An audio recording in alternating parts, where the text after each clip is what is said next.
Brajesh maths classes के official YouTube channel पर आपका फिर से स्वागत है। आज हम लोग एक इम्पॉर्टेंट टॉपिक, इवन आज यूपीएसआई आने वाला है। यूपीएसआई में से कई क्वेश्चन लास्ट ईयर रहे हैं, मतलब जब 2017 में इसका एग्जाम हुआ था।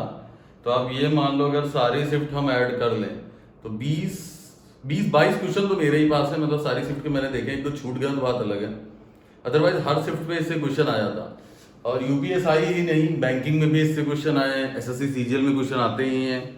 तो ये एक ऐसा टॉपिक है जो काफ़ी इंपॉर्टेंट है और कई क्वेश्चन आते हैं इससे। बस थोड़ा सा प्रॉब्लम ये हो जाती है कि जिन लोगों का बैकग्राउंड मैथ्स नहीं रहा हो, जिनकी 8th तक मैथ्स रही, तो उनको थोड़ा समझने में दिक्कत होती है। बाकी कोई नहीं, आप लोग कोशिश करिएगा। हम 0 से स्टार्ट कर रहे हैं, सारी चीज़ें बताएंगे, बस थोड़ा सा साथ रहिएगा और ध्यान दीजिएगा। क्लियर है? चलें स्टार्ट करते हैं। आज एक इम्पॉर्टेंट चैप्टर मैथ्स का, परम्यूटेशन एंड कॉम्बिनेशन।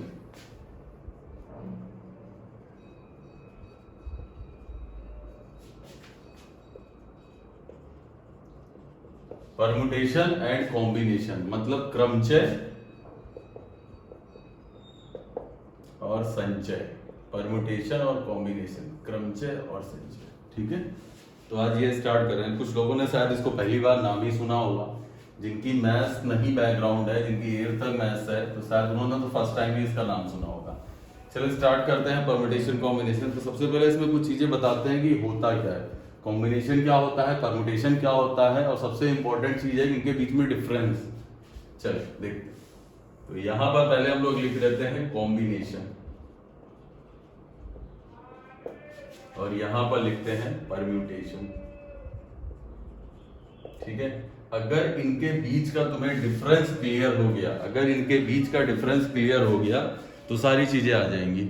ठीक है, ध्यान रखना, एक कॉम्बिनेशन एक परम्यूटेशन। अब कॉम्बिनेशन क्या होता है? कॉम्बिनेशन जैसे हम एक एग्जांपल से बता रहे हैं, मान लेते हैं एक छोटा सा एग्जांपल दे रहे हैं, कॉम्बिनेशन और परम्यूटेशन क्या होता है। कॉम्बिनेशन का मतलब होता है सिलेक्शन। पहले इधर ही बता रहे हैं, कॉम्बिनेशन का मतलब होता है सिलेक्शन या चुनाव, सिर्फ और सिर्फ सेलेक्ट करना, चुनाव करना। ठीक है ना, सिर्फ और सिर्फ सिलेक्शन जहां पर यूज होगा वहां पर हम लोग कॉम्बिनेशन यूज करेंगे। जैसे मान लेते हैं कि ए बी सी 3 लड़के हैं। क्लियर है? ए बी सी 3 लड़के हैं, इनमें से 2-2 लड़कों की टीमें बनानी है इनको। 2-2 लड़कों की टीमें बनाती हैं, कुल कितनी टीमें बनेंगी? देखो, ए और बी, भाई पहला टीम हो गई, ए बी पहली टीम हो गई, ए और बी पहली टीम हो गई। दूसरी टीम हो सकती है बी सी, तीसरी टीम हो सकती है ए सी। क्लियर है? तो पहली टीम में ए और बी है, दूसरी टीम में बी और सी है, तीसरी टीम में ए और सी है। यहां पर सिर्फ और सिर्फ हमने सिलेक्शन किया है कि पहली टीम, भाई 3 बच्चे थे, 3 स्टूडेंट्स थे, 3 स्टूडेंट्स में 2-2 स्टूडेंट्स को लेकर कुल कितनी टीमें बनाई जा सकती हैं? तो हमने 3 में से पहले 2 ले लिए, तो ए बी एक टीम हो सकती है, दूसरी एक टीम हो सकती है बी सी हो सकती है, तीसरी टीम हो सकती है ए सी। इसको हम इस तरह भी लिख सकते हैं कि जैसे राम है, श्याम है और हरि है। क्लियर है? राम, श्याम और हरि। यहां पर हमको सिर्फ और सिर्फ सेलेक्ट करना था, मैंने सेलेक्ट कर लिया। राम, श्याम और हरि हैं, 3 बच्चे हैं, राम, श्याम और हरि। इन तीनों बच्चों में से 2-2 बच्चों को लेकर कुल कितनी टीमें बनाई जा सकती हैं? तो भाई जो पहली टीम बनेगी उसमें राम और हरि होंगे, सॉरी राम और श्याम होंगे। कोई बात नहीं, पहली टीम में राम और श्याम आ जाते हैं। जो दूसरी टीम बनेगी उसमें श्याम और हरि को कर दो। ठीक है, और जो तीसरी टीम बनेगी उसमें हरि और राम को कर दो, हरि राम।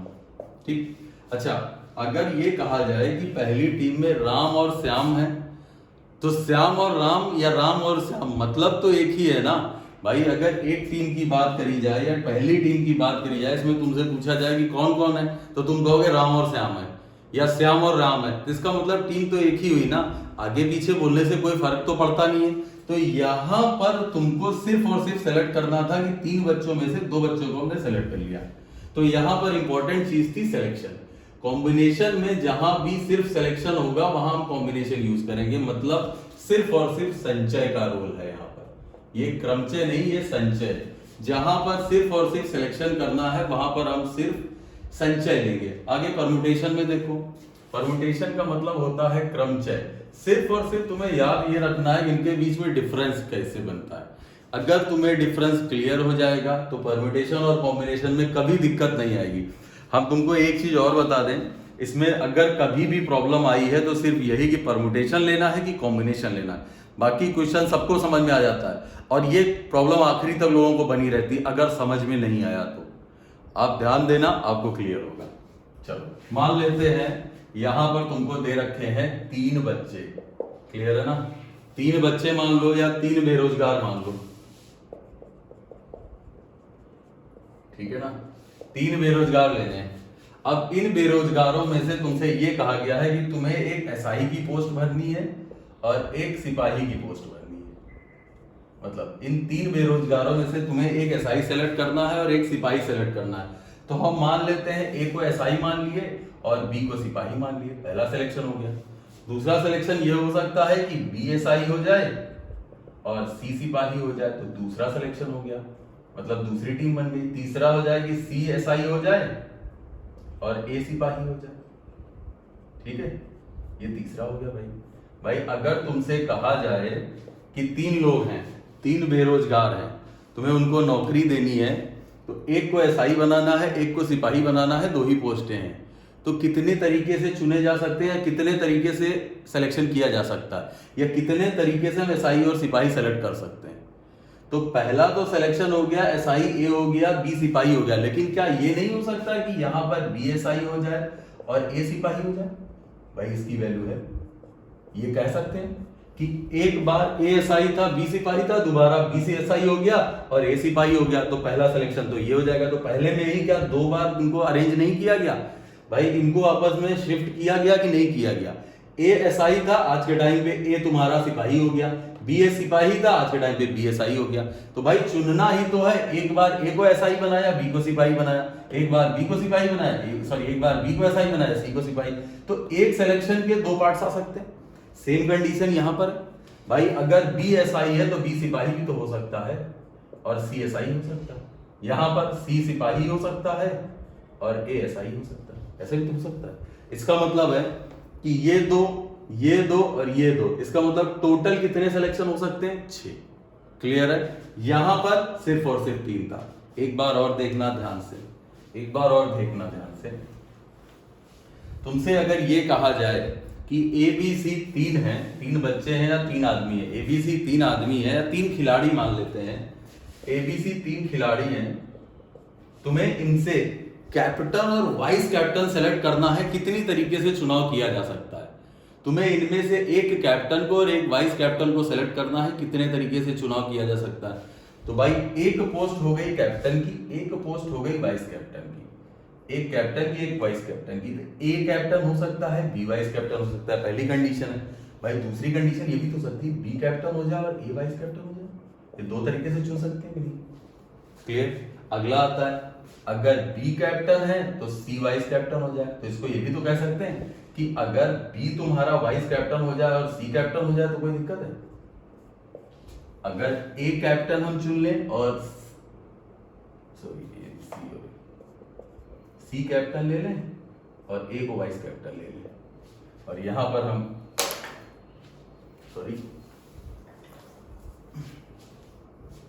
यहां पर ध्यान दो, यहां पर अगर हम ए को तुम्हारा बना ले कैप्टन और सी को वाइस कैप्टन बना ले, तो इस तरह क्या हुआ, यहां पर सिलेक्शन के साथ साथ अरेंजमेंट भी करना पड़ा। तो जहां पर सिलेक्शन प्लस अरेंजमेंट, मतलब एक बार तुमने सेलेक्ट किया और उनको अरेंज भी तुम्हें करना पड़ा। भाई सेलेक्ट करने का मैंने ए बी ले लिया, लेकिन इनको अरेंज भी तो कर सकते। ए बी और बी एक अलग अलग बात हो गई ना भाई। अगर ये तुमसे कहा जाए कि A captain B vice captain है, एक बात हुई। दूसरा कहा जाए बी कैप्टन और ए वाइस कैप्टन है, तो दूसरी बात होती ना। इसका मतलब 2 तरीके से सेलेक्ट कर सकते हैं। मैंने सेलेक्ट किया 2 लोगों को और इनको आपस में अरेंज कर दिया, बस। यहां पर क्या था, मैंने सिर्फ और सिर्फ सेलेक्ट किया, अरेंजमेंट की कोई जरूरत नहीं। क्लियर है? चलो आगे देखते हैं, थोड़ा और क्लियर होगा इससे।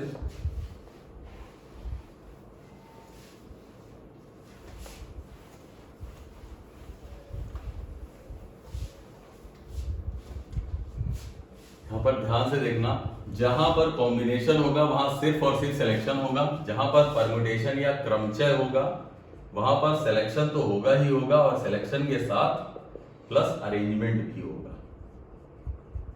क्लियर है? जहां पर सिलेक्शन के साथ साथ अरेंजमेंट भी होगा। अब जैसे ध्यान से सुनो, अगर तुमसे ये कहा जाए कि 3 बच्चे हैं या 3 खिलाड़ी हैं,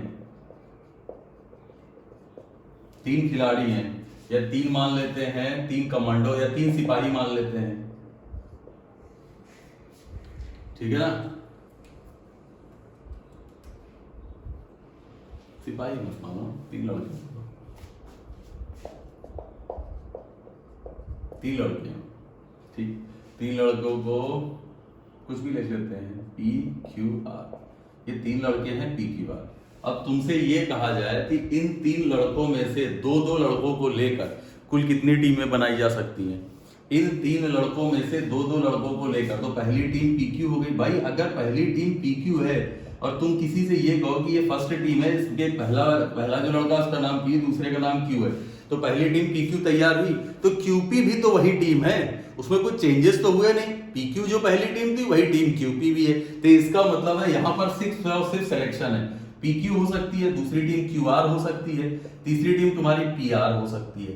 लेकिन अगर तुमसे ये कहा जाए कि पी क्यू आर 3 लड़के हैं, क्लियर है ना, पी क्यू आर 3 लड़के हैं, तुम्हें यहां पर ये सारे ऑलराउंडर मान लेते हैं, क्लियर है ना, तो सारे ऑलराउंडर हैं, तुमसे यहां पर ये कहा जाए कि एक बैट्समैन और एक बॉलर चुनना है, तो इसका मतलब पी जो तुम्हारा है वो बैट्समैन हो सकता है, क्यू तुम्हारा बॉलर हो सकता है। तो ये भी तो कह सकते हैं कि अगर क्यू बॉलर हो जाए इसमें से और पी बैट्समैन हो जाए तो एक अलग सा कॉम्बिनेशन नहीं बन जाता, एक अलग सा तुम्हारा पैटर्न नहीं तैयार हो जाता। तो मैंने चुनाव तो इनका किया, इनमें मैंने चुनाव तो किया, लेकिन बाद में इनको अरेंज भी तो किया मैंने कि भाई अगर पी तुम्हारा बैट्समैन है तो क्यू बॉलर है, तो क्यू बैट्समैन हो जाए और पी बॉलर हो जाए, ठीक है, क्लियर है। वैसे ही सेम यहाँ क्यू आर के साथ है, तो आर क्यू एक अलग सा हो जाएगा तुम्हारा। भाई अगर क्यू तुम्हारा बैट्समैन है और आर तुम्हारा बॉलर है, तो इसमें सिलेक्शन में आर बॉलर हो सकता है और ये बैट्समैन हो सकता है। सेम कंडीशन यहाँ पीआर के साथ है, पीआर और आरपी एक अलग सा हो जाएगा, ठीक है। इसका मतलब यहां पर टोटल कितने सिलेक्शन हो सकते हैं या कितने तरह से हम चुनाव कर सकते हैं? 1 2 3 4 5, सॉरी 1 2 2 4 2 नहीं, एक ही है, 1 2 3 4 5 और एक 6 तरीके से चुनाव कर सकते हैं, ठीक है। चले अब ध्यान से देखते हैं। परम्यूटेशन का मतलब होता है कि सिलेक्शन के साथ साथ अरेंजमेंट भी जरूरी है, और जहां पर सिर्फ और सिर्फ सिलेक्शन होता है वहां पर कॉम्बिनेशन यूज किया जाता है। जहां पर सिलेक्शन के साथ साथ अरेंजमेंट भी जरूरी है, सिलेक्शन के साथ सिलेक्शन प्लस अरेंजमेंट, मतलब हमें उनको आपस में अरेंज भी करना है, तो वहां पर परम्यूटेशन यूज होगा। जहां पर सिर्फ सेलेक्ट करना है कि सिलेक्शन कर लिया बस, ना उनको आपस में अरेंज करने की कोई जरूरत नहीं है, वहां पर सिर्फ और सिर्फ कॉम्बिनेशन यूज होगा। चलो जरा कॉम्बिनेशन की डिफिनीशन लिख लेते हैं। कॉम्बिनेशन का मतलब होता है, कॉम्बिनेशन का मतलब या संचय का मतलब होता है कि दी हुई n वस्तुओं में से r वस्तुओं को चुनना। दी हुई n वस्तुओं में से r वस्तुओं को चुनना, ये तुम्हारा कहलाता है कॉम्बिनेशन, क्लियर है ना। तो कितने तरीकों से चुना जा सकता है वो हम निकालेंगे। दी हुई n वस्तुओं में से r वस्तुओं को चुनने के तरीके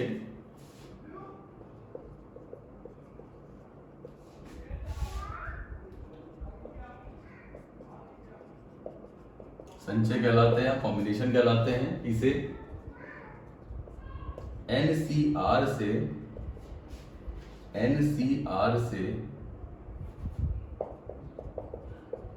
प्रदर्शित करते हैं। It is denoted by NCR. अब देखना, जहां पर एनसीआर का मतलब होता है, बस इतना ध्यान दो, इसे एनसीआर से डिनोट करते हैं, इसको बाद में बताएंगे। और परम्यूटेशन का मतलब होता है, परम्यूटेशन का मतलब होता है कि दी हुई n वस्तुओं में से r वस्तुओं को चुनना, मतलब कुछ सेलेक्ट करने, सिलेक्शन आर वस्तुओं के सिलेक्शन प्लस अरेंजमेंट, अरेंजमेंट यहाँ आएगा नहीं, मैनेज कर लेना आप लोग, अरेंजमेंट के तरीके, ठीक है ना। परम्यूटेशन का मतलब होता है कि दी हुई n वस्तुओं में से r वस्तुओं के सिलेक्शन प्लस अरेंजमेंट के तरीके। यहाँ पर सिलेक्शन के साथ साथ अरेंज भी करना पड़ेगा, उनको आपस में शिफ्ट करना पड़ेगा उनकी पोजीशन, ठीक है ना। जहाँ शफलिंग होती है वहां पर परम्यूटेशन आता है, जहां पर सिर्फ सिलेक्शन होता है वहां कॉम्बिनेशन आता है। इसे NPR से प्रदर्शित करते हैं, ठीक है, इसे NPR से प्रदर्शित करते हैं, ठीक। अब ध्यान से देखना, इसको थोड़ा सा रफ कर रहे हैं, इसे NPR से प्रदर्शित करते हैं, इसे NCR से प्रदर्शित करते हैं, ठीक है। जहां पर तुम्हारा सिर्फ और सिर्फ सिलेक्शन होगा वहां पर हम कॉम्बिनेशन लेंगे, जहां पर तुम्हें सिलेक्शन के साथ साथ अरेंजमेंट की भी जरूरत होगी वहां पर हम दोनों को लेना पड़ेगा। जैसे मान लेते हैं, एक सिंपल सी चीज देखते हैं कि ABC, क्लियर है ना, ABCD लिख लेते हैं, हाँ ठीक है, ABCD लिख लिया और यहाँ पर ABCD लिख लिया, ठीक है। अब इन चार लेटर्स में से दो दो लेटर को लेकर हम कितने वर्ड्स बना सकते हैं। अब इन चार लेटर्स को लेकर इन चार लेटर्स में से दो दो लेटर्स को लेकर हम कुल कितने वर्ड बना सकते हैं, या तीन कर लो। पहले तीन से समझते हैं कि हमारे पास ABC 3 लेटर्स दिए गए हैं, इनमें दो दो लेटर्स को लेकर हम कुल कितने वर्ड बना जा सकते हैं। तो एक पहला वर्ड हो जाएगा AB, तो भाई अगर AB एक वर्ड है तो BA अलग वर्ड हो जाएगा। इसका मतलब अगर AB कोई वर्ड हो रहा है तो BA एक अलग वर्ड हो गया। इसका मतलब यहाँ पर सिलेक्शन के साथ साथ अरेंजमेंट भी जरूरी है। दूसरी कंडीशन से देखते हैं, अगर हम BC लेते हैं, सेलेक्ट कर लिया मैंने दो लोगों को, लेकिन यहाँ अरेंज भी तो करना पड़ेगा, CB एक दूसरा वर्ड हो जाएगा। अगर BC एक वर्ड है तो CB एक अलग वर्ड है। तीसरी कंडीशन आती है AC एक अलग वर्ड है तो CA एक अलग वर्ड है। इसका मतलब टोटल कितने तरीकों से इनको हम सेलेक्ट कर सकते हैं, 2 2 4 2 6। क्वेश्चन ये है कि ABC 3 लेटर्स दिए गए हैं, इन 3 लेटर्स में से दो दो लेटर को लेकर कुल कितने वर्ड बनाए जा सकते हैं। तो कुल 6 अलग अलग वर्ड बनाए जा सकते हैं। इन तीनों में से दो दो को लेकर कुल 6 अलग अलग वर्ड्स बनाए जा सकते हैं, ठीक है ना। अगर ये कहा जाए तुमसे कि ABC 3 लड़के हैं, इसमें से दो दो लड़कों को लेकर कुल कितनी टीमें बनाई जा सकती हैं। तो ये दो दो लड़कों को लेने का मतलब एक टीम हो गई AB, एक टीम हो गई BC और एक टीम हो गई AC। समझ में आया। यहां पर हमें कोई जरूरत नहीं है अरेंज करने की, तो ये कॉम्बिनेशन है, ये संचय है, और यहां पर हमें अरेंजमेंट की जरूरत है, ये क्रमचय। कारण है कि अगर AB एक वर्ड है तो BA एक दूसरा वर्ड है, और अगर AB एक टीम है तो BA वही टीम है। मान लेते हैं A का नाम राम है, इसका नाम श्याम है, इसका नाम हरि है। तो अगर एक टीम में राम और श्याम है तो श्याम और राम भी उसी टीम का नाम है, उसमें कोई फर्क नहीं पड़ता। कोई ये तुमसे नहीं कहने जा रहा कि राम और श्याम अलग टीम हो गई, श्याम और राम एक अलग टीम हो गई। श्याम और राम, राम और श्याम एक ही टीम के नाम है, B और C, C और A और C एक ही टीम के नाम है, ठीक है। अब कुछ क्लियर हुआ होगा आप लोगों को। चलो नेक्स्ट देखते हैं, ध्यान से देखना, इसमें कुछ चीजें और भी हैं।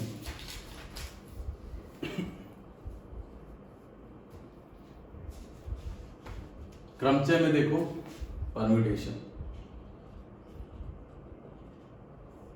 परम्यूटेशन का मतलब होता है दी गई, एक बार फिर से लिख रहे हैं, दी गई n वस्तुओं में से r वस्तुओं को सेलेक्ट प्लस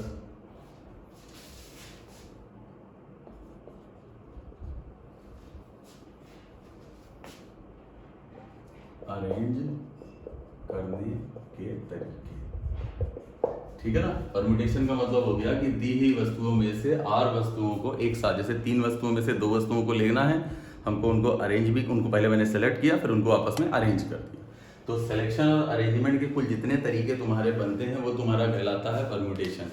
और परम्यूटेशन की एक दूसरी डिफिनीशन होती है कि n वस्तुओं द्वारा आर स्थानों को भरना, ठीक है ना। n वस्तुओं द्वारा r खाली स्थानों को भरना, मतलब ये हो गया कि जैसे मान लेते हैं कि ए बी सी या ऐसे लिख लेते हैं राम श्याम हरि, क्लियर है ना। 3 लोग हो गए, इनसे तुम्हें एक चुनना है पीओ और एक क्लर्क, इसी टीम बनानी है। एक पीओ की और एक क्लर्क की टीम बनानी है, क्लियर है ना। एक पीओ की और एक क्लर्क की टीम बनानी है। अब पीओ का स्थान है, एक स्थान है, इस स्थान को भरने के तुम्हारे पास कितने तरीके हैं। राम आ सकता है, श्याम आ सकता है, हरि आ सकता है। पहले तो इनको अरेंज करना सीख लो। अरेंज का मतलब हो जाएगा राम और श्याम, राम और श्याम, मतलब ये पीओ हो जाए, ये क्लर्क हो जाए। दूसरी कंडीशन में कि श्याम पीओ हो जाए और राम क्लर्क हो जाए, तो भाई ये अलग बात हो गई। ये एक सिलेक्शन हो गया, एक सिलेक्शन ये हो गया। इनको मैंने सेलेक्ट किया और आपस में अरेंज कर दिया। अब अगर ये कहे कि राम और श्याम एक टीम है तो ठीक है, लेकिन राम उसमें पीओ है और श्याम उसमें क्लर्क है। दूसरी टीम में पीओ हो गया श्याम और क्लर्क हो गया राम, ठीक है। तो इसका मतलब इसको एक तरी सिलेक्शन तो हुआ, उसके बाद अरेंज कर दिया मैंने। आगे देखते हैं, अगर श्याम और हरि को सिलेक्ट कर रहे हैं तो श्याम को पीओ बना लो और इसको क्लर्क बना लो, ठीक है ना। तो उल्टा भी हो सकता है कि हरि पीओ हो जाए और श्याम क्लर्क हो जाए, क्लियर। तीसरा आ सकता है राम और हरि, ये पीओ हो जाए, ये क्लर्क हो जाए, और हरि और राम ये पीओ हो जाए तो ये क्लर्क हो जाए। इसका मतलब 1 2 3 4 5 6 अलग अलग 6 तरह के विन्यास बन रहे हैं। मतलब इनको अलग अलग 6 तरीके से अरेंज किया जा सकता है। 6 तरीके होते हैं, तो 6 तरीके का मतलब हो गया कि इस सीट को भरने के 6 मेथड है। कि अगर 3 लोगों में से पीओ और क्लर्क की सीट भरना है तो पहली सीट को भरने के 1 2 3 लोग हैं, तो तीनों में से कोई भी पीओ हो सकता है। अब अगर एक बंदा यहाँ पर सेलेक्ट हो गया तो इसका मतलब इस राम का यहाँ सिलेक्शन हो चुका है, बचे हुए 2 लोग इस सीट को भरने के 2 मेथड, इसका मतलब टोटल 6 मेथड्स, क्लियर है ना। अब ये क्रॉस कहां से आता है ये भी बताते हैं। सबसे पहले फिर से देख लो, n वस्तुओं द्वारा r स्थानों को भरना, r खाली स्थानों को भरना। n वस्तुएं मतलब 3 लोग दे रखे हैं, खाली स्थान मतलब पीओ और क्लर्क की सीट, 2 सीटें खाली हैं। इसको एक तो तुमने ऐसे लिख लिया, ऐसे बना सकते हैं मैन्युअली। दूसरा तुम्हारा है कि r खाली स्थानों से भरना, मतलब पहले प्लेस को 3 लोग थे और दूसरे प्लेस को 2, तो 6 तरीके हो गए। तीसरा आता है NPR, जो हम लोगों ने पढ़ा था NPR, इसको बाद में बताएंगे। NPR और NCR होता क्या है इसको बाद में बताएंगे। ये समझ में आया। n वस्तुओं द्वारा r स्थानों को भरने का मतलब हो गया कि राम श्याम और हरि, इसमें से तुम्हें तीनों में से 2 प्लेस भरने हैं। पहला प्लेस पीओ का है, दूसरा प्लेस क्लर्क का है। तो चाहो तो तुम क्लर्क पहले सेलेक्ट कर लो, 3 तरीके हो गए। अब एक बंदा अगर क्लर्क बन गया है तो 2 ही बचे हैं, तो 2 तरीके से भर सकते हैं। आएगा 6 ही आएगा, मैन्युअली करोगे तो भी 6 आएगा। तो परम्यूटेशन और कॉम्बिनेशन में सिर्फ यही डिफरेंस है कि परम्यूटेशन में या क्रमचय में तुम्हें सिलेक्शन के साथ साथ अरेंजमेंट भी इंपॉर्टेंट है, लेकिन जहां कॉम्बिनेशन आएगा वहां तुम्हें सिर्फ सेलेक्ट करना है, अरेंजमेंट की कोई जरूरत नहीं है। अब ये तुम्हें अपने माइंड से करना है। तुम्हें ये सोचना है कि अगर हम अरेंज कर रहे हैं तो कुछ नया तो नहीं बन रहा है। अगर नया बन रहा है तो अरेंजमेंट जरूरी है, अगर नया कुछ नहीं बनता है तो अरेंजमेंट की कोई जरूरत नहीं। जैसे हमने राम श्याम हरि है, उसमें से 2 लड़कों को चुनना है, सिर्फ इतना कहा जाए कि 2-2 लड़कों की कितनी टीमें बनाई जा सकती। तो राम और श्याम एक टीम हो गई, तो श्याम और राम भी एक ही टीम है। लेकिन अगर तुमसे ये कहा जाए कि 3 लड़के राम श्याम हरि हैं, एक क्लर्क और एक पीओ चुनना है, कितने तरीके से चुनाव किया जा सकता है। तो एक क्लर्क चुनने का मतलब है कि राम को क्लर्क बना दे, श्याम को तुम्हारा वो बना दे, सॉरी राम को पीओ बना दे, श्याम को क्लर्क बना दे, या श्याम को पीओ बना दे, राम को क्लर्क बना दे। तो ये 2 बातें अलग अलग हो जाती हैं। तो 2 तरीके से चुनाव हो गया ये, ठीक है। तो जहां पर सिर्फ और सिर्फ सिलेक्शन की बात होगी वहां पर कॉम्बिनेशन होगा, जहां पर अरेंजमेंट प्लस सिलेक्शन की बात होगी वहां पर परम्यूटेशन होगा। जरा ध्यान से देखना, कुछ चीजें और हैं। फंडामेंटल मेथड ऑफ काउंटिंग, सारी चीजें बताएंगे हम 0 से। फंडामेंटल मेथड ऑफ काउंटिंग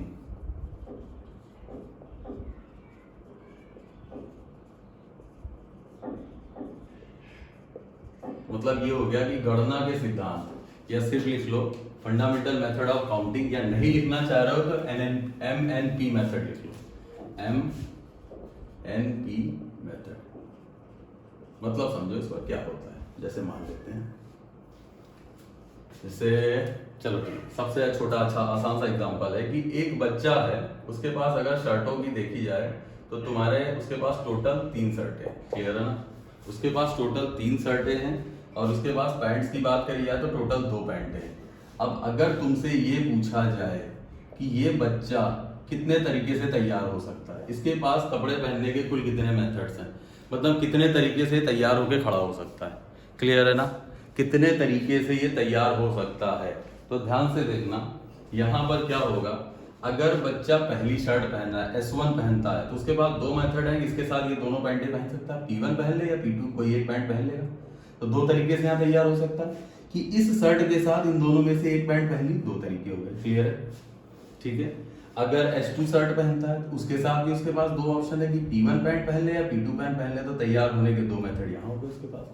अगर वो S3 शर्ट पहनता है तो P1 और P2, तो तैयार होने के 2 मेथड यहाँ हो गए उसके पास। इसका मतलब उसके पास टोटल 6 मेथड हो गए, क्लियर है, 2 दूनी 4 दूनी 6। अब अगर हम इसको MNP से करते हैं, क्योंकि ये तो मैन्युअली कर सकते हैं, बड़े क्वेश्चन में नहीं कर सकते। जैसे अगर उसके पास S1, S2 और S3 3 शर्टें हैं, क्लियर है ना, S1, S2 और S3 3 शर्टें हैं, तो इसका मतलब उसके पास 3 शर्टों को पहनने के 3 तरीके हो गए, 3 शर्टों को पहनने के कुल 3 मेथड्स हो गए, ठीक।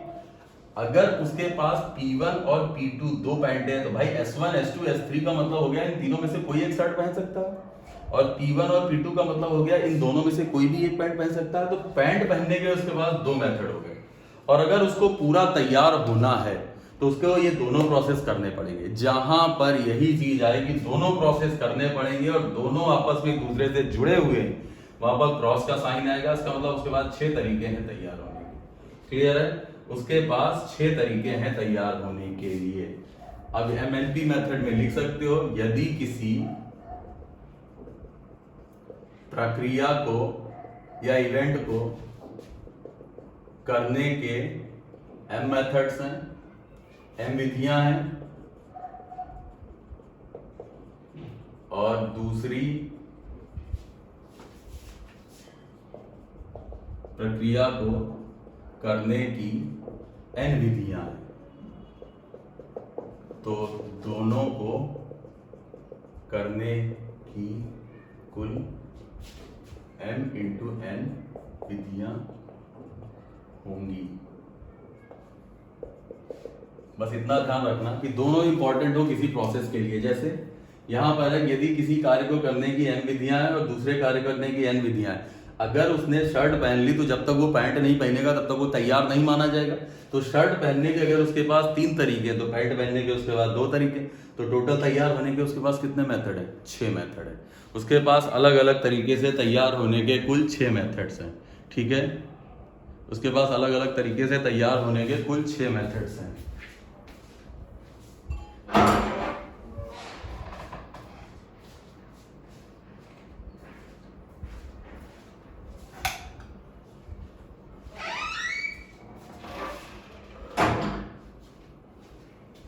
ठीक है,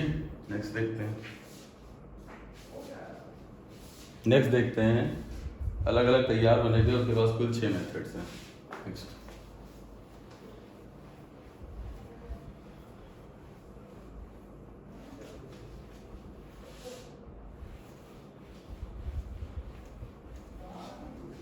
चलो देखो,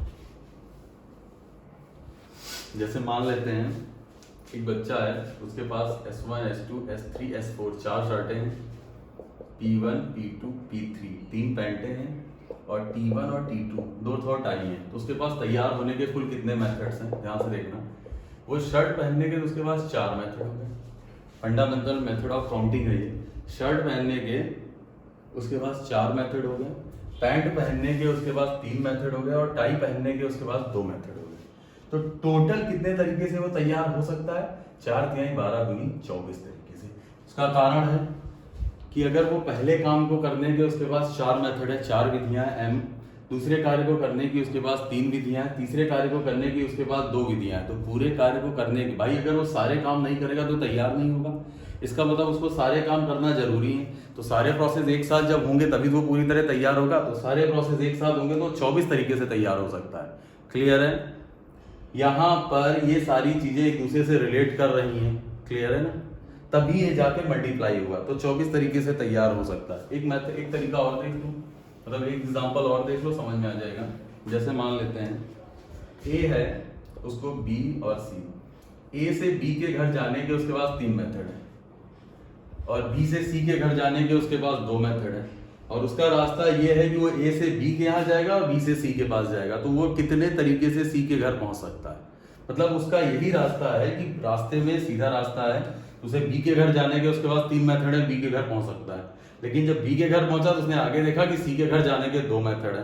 तो ए को सी के घर जाने के कुल कितने रास्ते मिले भाई? अगर वो इस रास्ते से पहले से जाता है तो यहाँ एक रास्ता हुआ, आगे चल के 2 में डिवाइड हो जाएगा, 2 तरीके हो गए। पहले इसके इस रास्ते से जाने के 2 तरीके हो गए, इस रास्ते से भी जाने के उसके पास 2 तरीके हो गए, इस रास्ते से भी जाने के 2 तरीके, तो 2 2 4 2 6, टोटल 6 तरीके आ गए। क्लियर है? अब अगर तुम इसको देखो कि इस काम को करने के मतलब ए से बी तक जाने में उसके पास 3 रास्ते हैं, और बी से सी तक जाने के उसके पास 2 रास्ते हैं, और अगर वो दोनों काम नहीं करेगा तो सी तक पहुंचेगा नहीं। इसका मतलब दोनों काम करने के उसके पास टोटल 6 रास्ते। तो ए से सी के घर जाने के उसके पास 6 रास्ते हैं। क्लियर है? अच्छा, अगर तुमसे ये कहा जाए, ये तो हो गया तुम्हारा m into n into P, या आगे और बढ़ता जाए, जैसे मान लेते हैं कि शर्ट है उसके पास 3 4 मान लेते हैं, पैंट हो गई 3 हो गई, पैंटे हो गई 3 टाई मान लो। क्लियर है? 2 शूज हो जाते हैं, फर्स्ट और सेकेंड, और भी कुछ हैट भी ले लो, 2 हैट ले लो। तो इसका मतलब उसको पूरी तरह तैयार होने के कितने मेथड्स होंगे उसके पास, वह कितनी तरीके से तैयार हो सकता है? 4 3 3 2 2, तो इतने तरीके से वो तैयार हो सकता है। क्लियर है? इतने तरीके से तैयार हो सकता है, क्योंकि अगर वो सारे काम नहीं करेगा तो उसको तैयार नहीं माना जाएगा। उसको पैंट भी पहनना, शर्ट भी पहनना, शूज भी पहनना, टाई भी लगानी, हैट भी लगाना है, तब वो पूरी तरह तैयार होगा। इसका मतलब उसके पास तैयार होने के कुल कितने मेथड है? इतने मेथड्स हैं। नेक्स्ट देखते हैं। अगला मेथड है काउंटिंग का, m plus n plus p है, जो आगे बढ़ता जाएगा, m plus n plus p method. मतलब यदि किसी कार्य को करने के हमारे पास m मेथड है, दूसरे कार्य को करने के हमारे पास n मेथड है, और दोनों कार्य एक दूसरे से अलग है, मतलब अगर दोनों कार्य नहीं करते हैं एक साथ तो इससे कोई रिलेशन नहीं, तुम्हारा काम तब भी होगा। जैसे मान लेते हैं कि एक भाई साहब ए हैं, क्लियर है ना, उनको घूमने जाना है, उनका फ्रेंड बी है, तो 3 रास्ते हैं, एक उनका फ्रेंड सी है। क्लियर है ना? तो अगर तुमसे ये पूछा जाए कि उसके पास अपने दोस्तों के पास जाने के कुल कितने रास्ते हैं, या उसके पास घूमने के कुल कितने रास्ते, ये बोला जाए कि ए बी के पास जा सकता है, अपने दोस्त के पास जा सकता है, तो 3 मेथड है, ए सी के पास जा सकता है तो 2 मेथड है, तो 3 तरीके से इसके पास जा सकता है, 2 तरीके से इसके पास जा सकता है। तो यहाँ पर कोई जरूरी नहीं है कि दोनों प्रोसेस एक साथ हो। अगर उसे बी के पास जाना है तो 3 मेथड है, ए के पास जाना, सी के पास जाना है 2, इसका मतलब 5 मेथड है उसके पास घूमने के या अपने दोस्त से मिलने के 5 मेथड है। क्लियर है? ठीक है ना? अगला देखते हैं। जैसे मान लेते हैं किसी के पास 4 शूट हैं और 3 शेरवानी है, 4 सूट है 3 शेरवानी है, वो कितनी तरीके से तैयार हो सकता है? भाई सूट पहनने का मतलब है 4 सूट पहन ले तैयार हो गया, ऐसा तो है नहीं कि सूट के ऊपर शेरवानी चढ़ा देगा। तो अगर सूट पहनने के 4 मेथड हैं तो 4 तरीके से तैयार हो सकता है, शेरवानी पहनने के 3 मेथड है, 3 तरीके से, टोटल उसको तैयार होने के 7 मेथड है। क्यों? क्योंकि ये दोनों इवेंट आपस में म्यूचुअली एक्सक्लूसिव है, इन दोनों का एक दूसरे से कोई लेना देना नहीं। ठीक है ना? चलो बढ़िया। अब आते हैं डायरेक्ट क्वेश्चंस में।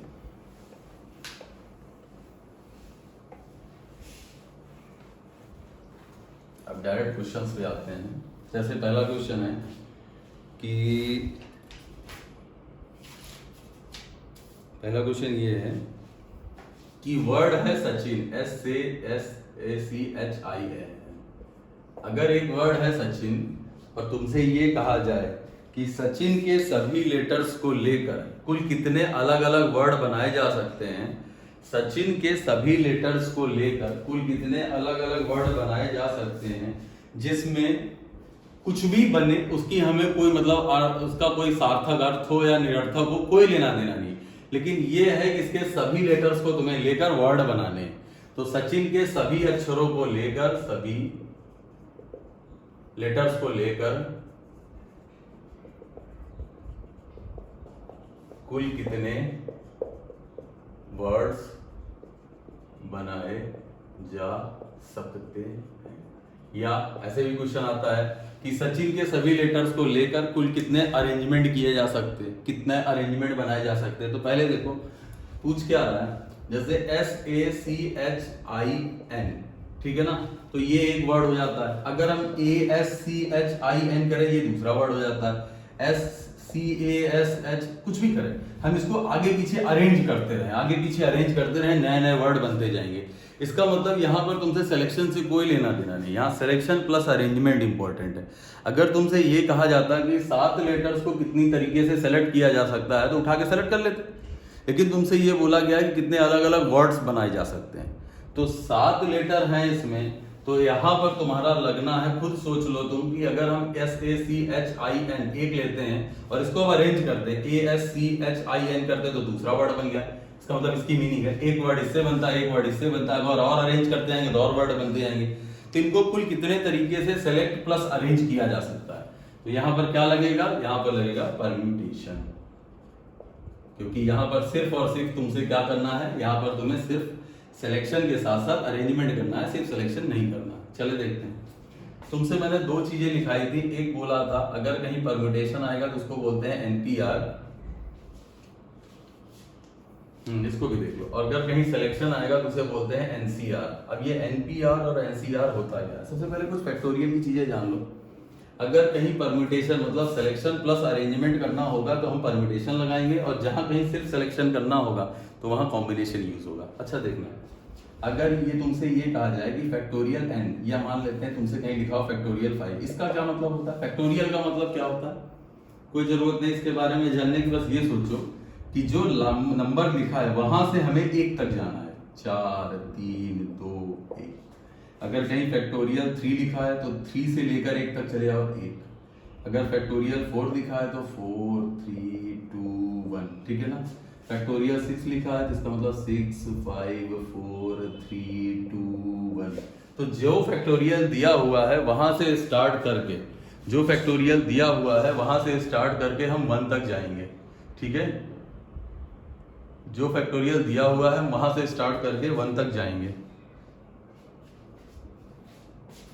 तो उसको बोलते हैं फैक्टोरियल। अब अगर कहीं NPR लिखा हुआ है तो NPR का मतलब क्या होता है, NPR का मतलब होगा, ध्यान से देखना,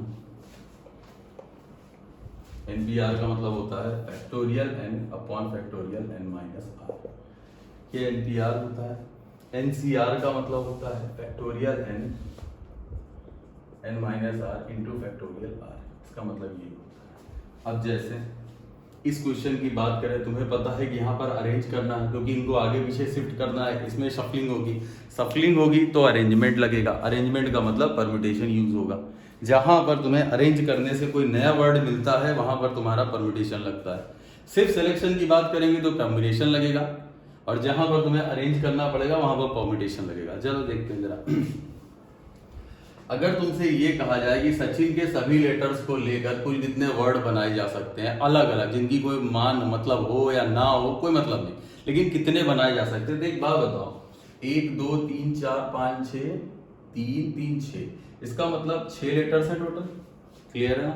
टोटल 6 लेटर्स हैं और हमें 6 को सिलेक्ट करके अरेंज करना है, तो 6p6 इसको लिखेंगे, 6p6, 6 में से 6 को लेकर कितनी तरीके से अरेंज करना है। भाई NPR मैंने बताया था n वस्तुओं में से r वस्तुओं को चुनना और सेलेक्ट करना और अरेंज करना। तो यहाँ पर 6 लेटर्स है, 6 में से 6 को लेकर कुल कितने अरेंजमेंट बनाए जा सकते हैं या कितने तरीके से चुन के उनको अरेंज किया सकता है। तो n का मतलब फैक्टोरियल 6, n माइनस r, तो 6 माइनस 6 का मतलब हो जाएगा 0। और याद रखना फैक्टोरियल 0 की वैल्यू 1 होती है, इसको हमेशा ध्यान रखना कि फैक्टोरियल 0 इज इक्वल टू 1 आता है, फैक्टोरियल 0 की वैल्यू 1 आती है। तो इसका मतलब यहाँ पर आ जाएगा फैक्टोरियल 6। और अभी थोड़ी देर पहले ही तुमने जाना था कि फैक्टोरियल 6 का मतलब हो गया कि 6 से स्टार्ट करो, 6 5 4 3 2 1, क्लियर है ना। इसका मतलब कितने हो गए, ये हो जाएगा तुम्हारा 120 720, ठीक है ना, ये 720 हो गया। और ध्यान से देखना, हमने तुमसे 2 तरीके बताए थे, हमने तुमको 2 चीजें बताई थी। एक तो कहा था परम्यूटेशन में होता है कि n वस्तुओं में से r वस्तुओं को चुनने और अरेंज करने के तरीके NPR। एक तरीका हो गया कि हम उसको NPR से निकाल सकते हैं। दूसरा मेथड मैंने बताया था n दी हुई वस्तुओं द्वारा r खाली स्थानों को भरने के तरीके। चलो देखते हैं।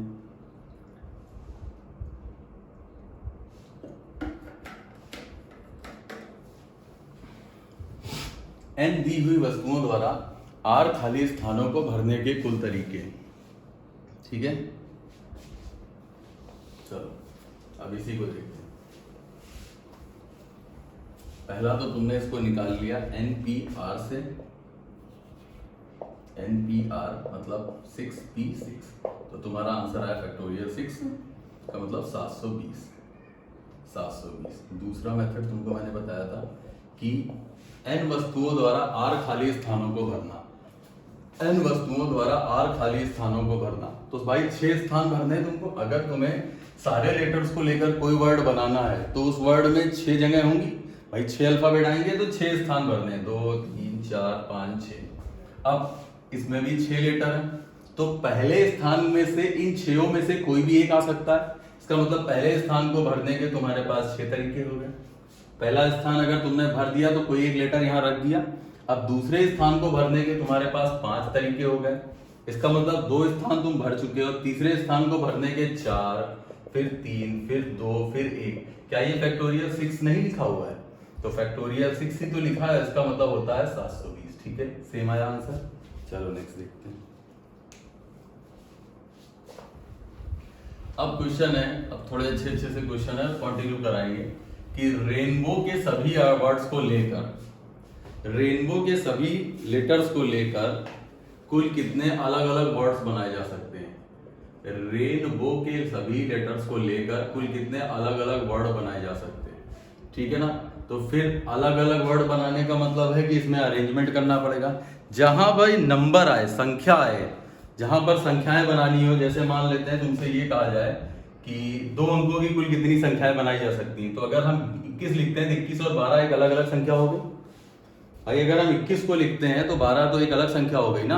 अगर तुमसे ये कहा जाए कि 1 2 3 इन 3 संख्याओं को लेकर कुल कितनी संख्याएं बनाई जा सकती हैं, इन 3 संख्याओं में से 2 संख्याओं को लेकर, इन 3 संख्याओं में से 2 संख्याओं को लेकर कुल कितनी संख्याएं बनाई जा सकती हैं।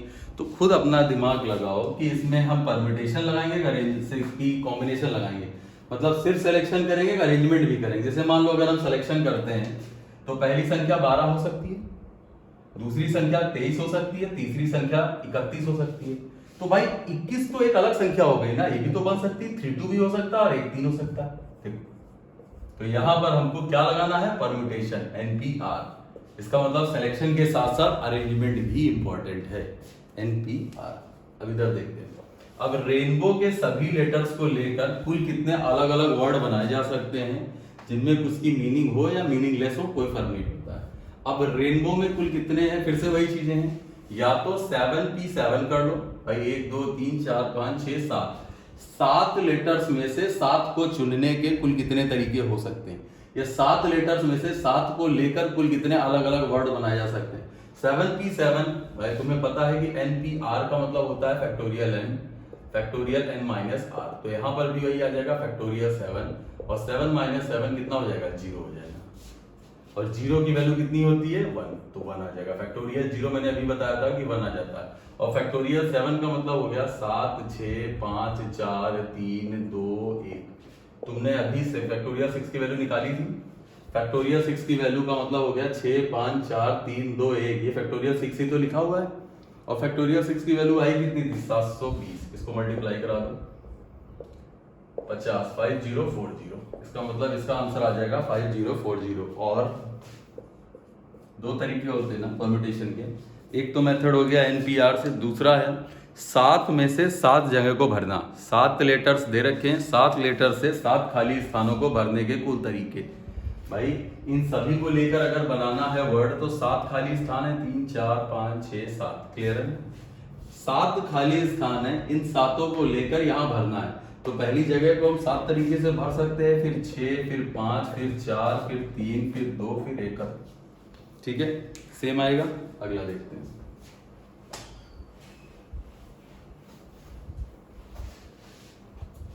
अगला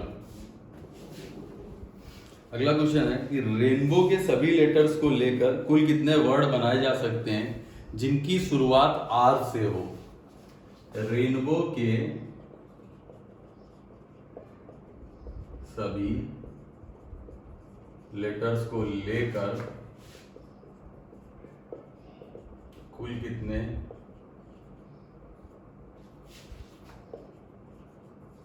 वर्ड्स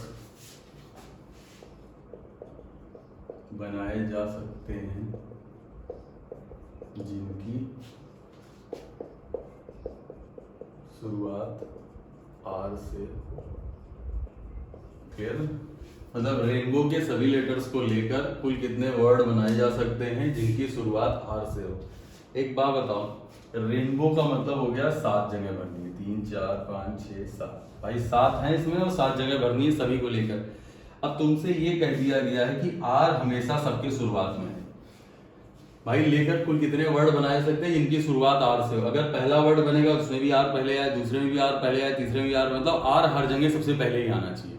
हर लेटर में आर पहले, मतलब हर वर्ड में आर पहले आना चाहिए। कोई भी वर्ड फॉर्म होगा उसमें आर सबसे पहले आएगा, बाकी आगे पीछे अरेंज कर सकते हैं। इसका मतलब ये कह सकते हैं कि आर फिक्स हो गया ना। अच्छा ये जगह आर की हो गई, इसका मतलब एक जगह हमारे पास खत्म है, उसको अरेंज नहीं करना, उसको आगे पीछे करें। यहाँ पर कोई और आएगा ही नहीं, आर के अलावा पहले स्थान पर कोई नहीं आ सकता है। इसका मतलब आर की जगह पहली जगह फिक्स हो गई। क्लियर है ना? पहले स्थान पर आर की जगह कोई नहीं आ सकता, तो हम ये कह सकते हैं कि पहली जगह फिक्स हो गई। चलो अब बची कितनी जगह? 6। और लेटर भी कितने रह गए तुम्हारे पास? 6 ही तो रह गए, 1 2 3 4 5 6, क्योंकि आर तो आ जाएगा पहले स्थान पर। इसका मतलब 6 जगह, तो इसको भरने के कुल तुम्हारे पास 6 तरीके, 5 तरीके, 4 3 2 1। इसका मतलब फैक्टोरियल 6, फैक्टोरियल 6 का मतलब 720 तरीके हैं। इस तरह के क्वेश्चन के 720 आंसर आएंगे। मतलब ये है कि 720 ऐसे अरेंजमेंट होंगे जिसमें आर पहले आएगा, या 720 ऐसे वर्ड्स होंगे जिसमें आर पहले आएगा। ठीक है, नेक्स्ट देखते हैं। रेनबो के सभी लेटर्स को लेकर कुल कितने वर्ड बनाए जा सकते हैं जिनकी शुरुआत आर से हो और अंत डब्ल्यू से हो। ठीक है ना? फिर देखते हैं। 1 2 3 4 5 6 7। क्लियर है ना? 1 2 3 4 5 6 7। अब पहले जगह को भरने का आर आ जाएगा, लास्ट वाले प्लेस पर डब्ल्यू आ जाएगा। पहले प्लेस पर आर आ गया, लास्ट वाले प्लेस पर डब्ल्यू आ गया। ये अरेंज हो नहीं सकते, ये फिक्स हो गए कि जो पहला स्थान है वहां हमेशा आर रहेगा चाहे जितने वर्ड बनाओगे, और जो लास्ट स्थान रहेगा उसमें हमेशा डब्ल्यू रहेगा। तो 2 स्थान तुम्हारे फिक्स है, वो अरेंज होंगे नहीं, उनकी जगह कोई और आएगा नहीं, तो भूल जाओ उनको। और ये 2 लेटर भी कहीं नहीं जाएंगे पहले और आखिरी की जगह। ये शुरुआत में ये आए और अंत में वो आए। ठीक है ना? इसका मतलब है बचे हुए कितने? 5। अब इन 5 को कितनी तरीके से अरेंज किया जा सकता है? इन 5 को फैक्टोरियल 5 तरीके से अरेंज किया सकता है। भाई लेटर भी तो 5 बचे हैं तुम्हारे, 1 2 3 4 5, तो 5 4 3 2 1। इसका मतलब इनको कितनी तरीके से अरेंज किया सकता है? फैक्टोरियल 5। फैक्टोरियल 5 की वैल्यू होती है 120। ठीक है ना? फैक्टोरियल 5 की वैल्यू होती है 120। अगला क्वेश्चन देखते हैं। रेनबो के सभी लेटर्स को लेकर कुल कितने वर्ड्स बनाए जा सकते हैं जिनकी शुरुआत आर से और अंत डब्ल्यू से हो। अब क्या करते हैं कि